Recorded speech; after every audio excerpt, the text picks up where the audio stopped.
میرے مہمان ہیں ایک نوجوان فائنینشیل ایکسپرٹ عبد الرحمان نجم.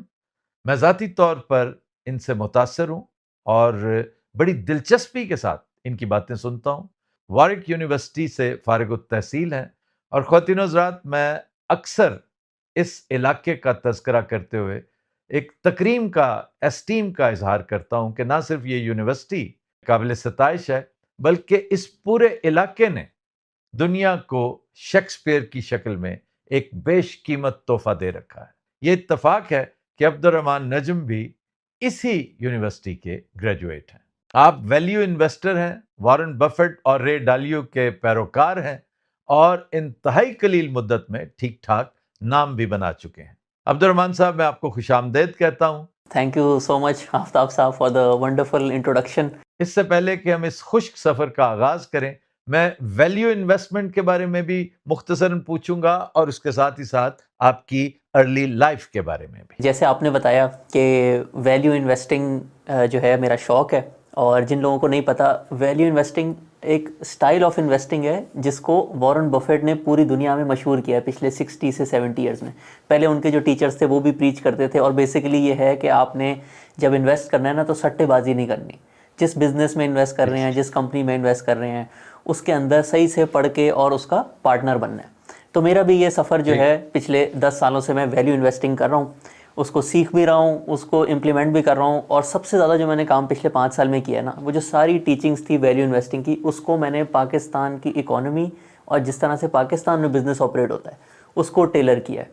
اور اسی پوری جرنی میں نے دیکھا کہ لاکھوں بلکہ کروڑوں پاکستانی، جس میں اوورسیز پاکستانی بھی شامل ہیں، ان کو یہ چیز سکھائی نہیں جاتی اسکول میں کہ how money can work for them, اور وہ جو ہے کافی فائنینشیل سٹریس میں مبتلا رہتے ہیں. تو یہ میں نے پچھلے کچھ 2-3 سالوں سے اپنا مشن بنایا ہے کہ لوگوں کی زندگی میں یہ انویسٹنگ ایکسپلین کر کے ان کا فائنینشیل سٹریس کم کرنا ہے اور ان کو فائنینشیل فریڈم کی طرف لے کے جانا ہے. ارلی لائف کی بات کریں تو پہلے بھی 1-2 دفعہ جو ہے وہ شیئر کی ہے. بہت سارے لوگ ہیں، انسان کو تو جس کا بھی شکر ادا کرے کم ہے. ہر انسان جس نے آپ کا تھوڑا سا بھی ہاتھ پکڑا ہو، اس کا ایک رول ہوتا ہے آپ کو بنانے میں. لیکن جو میرے 2 سب سے بڑے مینٹورز ہیں، ہم لوگ چھوٹے جب ہوتے تھے تو جوائنٹ فیملی میں رہتے تھے، تو والد صاحب کا بھی بہت رول تھا، لیکن ہمارے جو دادا تھے وہ بھی ہمارے ساتھ ہی رہتے ہوتے تھے، ہمارے فلور پہ ہی رہتے ہوتے تھے. تو جب دادا ہوں گھر میں تو پھر رول ماڈل جو ہے وہی ہوتے ہیں، اور ان سے ہم نے بہت کچھ سیکھا. بہت محنتی ہوتے تھے، مطلب ہمارے سارے. یہ کراچی کی بات ہے؟ جی، یہ کراچی کی بات ہے. محنتی اس طرح ہوتے تھے کہ باقی ہمارے ابو چاچا سب جاتے ہوتے تھے، اسٹیل کا بزنس کرتے ہوتے تھے.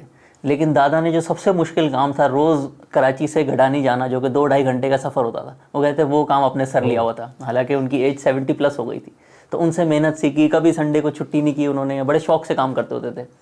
اور جب تھوڑے بڑے ہو گئے یونیورسٹی سے، جب واپس آئے وارک سے، تو پھر وارن بفیٹ کا ایک جو ہے نا اس کو رول ماڈل بنا لیا. ایک بس حسن اتفاق ہوا کہ ایک دن یوٹیوب پہ ان کی ویڈیوز جو ہے وہ میں دیکھنے لگ گیا، اور انہوں نے جو ویلیو انویسٹنگ ایکسپلین کی اور بتایا کہ اسٹاک مارکیٹ کتنی اچھی چیز ہوتی ہے، اس کے تھرو آپ انویسٹ کر کے اپنا فائنینشیل فریڈم بھی اچیو کر سکتے ہیں، اپنی سیونگز کو کمپاؤنڈ کر سکتے ہیں. تو بس اس سفر پہ چل پڑے اور وارن بفیٹ کو جو ہے اپنا ایک مینٹور بنا لیا. انہوں نے سکھایا کہ اس کمپنی میں انویسٹ کرنا ہے جب تک آپ کو اس کا پورا بزنس سمجھ آ جائے.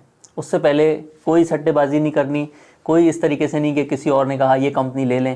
تو ان سے سب کچھ سیکھا، اکانومی کے بارے میں بھی تھوڑا بہت سیکھا. تو یہ میرے پوری زندگی کے 2 سب سے بڑے مینٹورز ہیں. ایک میرے دادا جن سے محنت کرنا سیکھا، اور پھر وارن بفیٹ جنہوں نے وہ پیشن دیا جس کی وجہ سے اب پچھلے 5-10 سال میں محنت کر کے ویلیو انویسٹنگ سب کو سکھا رہے ہیں. اچھا، میں یہ جاننا چاہتا ہوں خصوصی طور پہ عبد الرحمان صاحب کہ فائنینشیل لٹریسی کا ہمارے یہاں لگتا ہے کہ گزر ہی کوئی نہیں ہے. اکثریت ہماری ان چیزوں سے بالکل غافل ہے، اسے پتہ ہی نہیں کہ فائنانس بھی ایک چیز ہے. دنیا میکرو اور مائکرو فائنانسنگ اور اس سے بھی آگے جا چکی ہے، اور ہم ابھی بنیادی چیزوں پر اٹکے ہوئے ہیں. کیا وجہ، کیا اس الٹریسی کی وجہ کیا ہے؟ بالکل، فائنینشیل لٹریسی دنیا میں بھی تھوڑی سی کم ہے، اور پاکستان میں تو کوئی حال ہی نہیں ہے. اس کو آپ اس طریقے سے ہی دیکھ لیں کہ امریکہ میں ایون دو آپ آج بھی دیکھیں گے نا، اگر آپ کہیں کوئی یونیورسٹی ڈھونڈیں جدھر ویلیو انویسٹنگ یا انویسٹنگ کا کوئی کورس ہو، تو شاید آپ کو کوئی 2-3 یونیورسٹیز ملیں گی امریکہ میں جہاں پہ اس کا ایک کوئی ماڈیول پڑھایا جاتا ہے. اکنامکس پڑھائی جاتی ہے, بزنس کرنا سکھایا جاتا ہے, انٹرپرینورشپ سکھائی جاتی ہے, لیکن انویسٹ کیسے کرنا ہے, اپنا فائنینشیل فریڈم کیسے اچیو کرنا ہے, رچ ورسز پور مائنڈ سیٹ کیسے سیکھنا ہے, وہ بھی پوری دنیا بھر میں کافی فقدان ہے. اور پاکستان میں تو لوگوں کے اور ہی اتنے مسئلے ہوتے ہیں کہ وہ اپنی فائنینشیل سٹریس تو ان کے مطلب ایک طرح سے زندگی کا پارٹ ہی بنا ہوا ہے. امریکہ میں آلموسٹ ہر دوسرا بندہ جو ہے نا وہ اسٹاک مارکیٹ میں انویسٹ کرتا ہے, اور پاکستان میں 25 کروڑ کی آبادی میں اب جا کے مشکل سے 5 لاکھ لوگ جو ہے نا تقریباً وہ انویسٹ کرنا شروع ہوئے. تو اس کی وجہ ایک یہ بھی ہے کہ جو لوگ یہاں پہ اسٹاک مارکیٹ کو آپریٹ کرتے تھے, لوگوں کو گائیڈ کرتے تھے, انہوں نے ہمیشہ ان کو سٹے بازی میں انوالو کرایا ہے.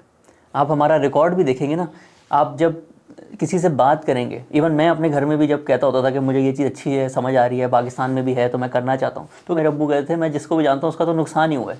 لیکن میں پھر کھول کے دیکھتا تھا ڈیٹا کہ آپ نے اگر انویسٹ کیا ہوتا تو کتنے اچھے ریٹرنز بنے ہیں. تو ایک اچھی چیز ہے جس میں آپ انویسٹ کر کے بڑے اچھے پروفٹس کما سکتے ہیں, لیکن لوگوں نے اس کے اندر سٹے بازی کا ایلیمنٹ جو ہے نا اس کو زیادہ پروموٹ کیا, اور لوگوں کا ایکسپیرینس بہت برا ہوا. تو یہ اس میں کافی زیادہ رول جو ہے نا فائنینشیل ایڈوائزرس کا ہے پاکستان میں, کہ ایک اچھی چیز جس نے امریکہ سے بھی زیادہ پروفٹ دیے ہیں ڈالر ٹرمز میں, اس کو جو ہے لوگوں کا ایکسپیرینس اتنا خراب کر دیا بیڈ ایڈوائس کی وجہ سے کہ وہ اس سے جو ہے دور بھاگتے ہیں. اور یہی وجہ ہے لوگ گھبراتے ہیں, اور اسٹاک مارکیٹ باقاعدہ اس بنا پر بدنامی کا شکار ہے کہ یہ تو جوا ہے. اور اس سے اگلا سٹیپ لوگ عام طور پہ پوچھتے ہیں کہ اس کی شرعی حیثیت کیا ہے. میں چاہتا ہوں کہ لگے ہاتھوں آپ اس بارے میں بتائیے. دیکھیں اسٹاک مارکیٹ تھوڑا سا پہلے اس نظریے سے دیکھتے ہیں کہ اسلام میں بزنس کو بہت پروموٹ کیا جاتا ہے, اور کچھ لوگ جو ہے اسٹاک مارکیٹ کو بائنگ سیلنگ, صبح خریدا شام کو بیچ دیا, اس نظریے سے دیکھتے ہیں. لیکن جو اصل مقصد تھا اس کا کہ آپ کسی اچھے بزنس میں انویسٹ کریں اور اس کے پارٹنر بن جائیں, جو ڈیویڈنڈس اس کے اونر انجوائے کرتے ہیں آپ کو بھی وہی ملے گا, تو وہ تو شرعی طور پہ بالکل ٹھیک ہے. پھر ہم آ جاتے ہیں کہ پاکستان میں جو زیادہ تر بزنس ہیں وہ نیچر آف بزنس زیادہ تر شریعہ کمپلائنٹ ہیں. پاکستان میں کوئی کسینو کمپنی ہے نہیں, کوئی شراب کی کمپنی ہے نہیں, صرف ایک بینکس اور انشورنس کی کمپنیز ہیں جو کہ نان شریعہ کمپلائنٹ ہیں.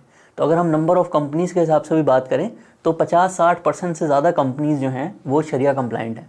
اور اس کے ساتھ ساتھ آج کل جیسے روز بائنگ سیلنگ ہوتی ہے اسٹاک مارکیٹ میں, تو جو اس کی ویلیو روز ٹریڈ ہو رہی ہوتی ہے اس کا بھی 60-70% جو ہے وہ شریعہ کمپلائنٹ کمپنیز میں ہے. اور بہت اچھے آپشنز ہیں, بلکہ اگر آپ دیکھیں نا کچھ کمپنیز جنہوں نے لانگ ٹرم میں بڑا اچھا ریٹرن دیا ہے, میزان بینک ہو گیا یا دوسری اور کمپنیز ہو گئیں, تو جو زیادہ تر ٹاپ کمپنیز ہیں جنہوں نے 20-25 سالوں میں لوگوں کو بڑے اچھے ڈیویڈنڈ بھی دیے ہیں اور پروفٹ بھی کما کے دیے ہیں, اس میں سے میجورٹی شریعہ کمپلائنٹ ہے. تو بہت اپرچونیٹیز بھی ہیں پاکستان میں. ایون اگر ہم پچھلے سال کی بھی بات کریں جو ابھی ختم ہوا ہے 2025, تو اس میں جو ہمارا شریعہ کمپلائنٹ کمپنیز کا ایک ایوریج انڈیکس ہوتا ہے اس نے اپنے انویسٹرز کو تقریباً 40-45% پروفٹ کما کے دیا ایک سال میں. تو بہت آپشنز ہیں پاکستان میں اور لوگوں کا رجحان بھی بہت زیادہ ہے.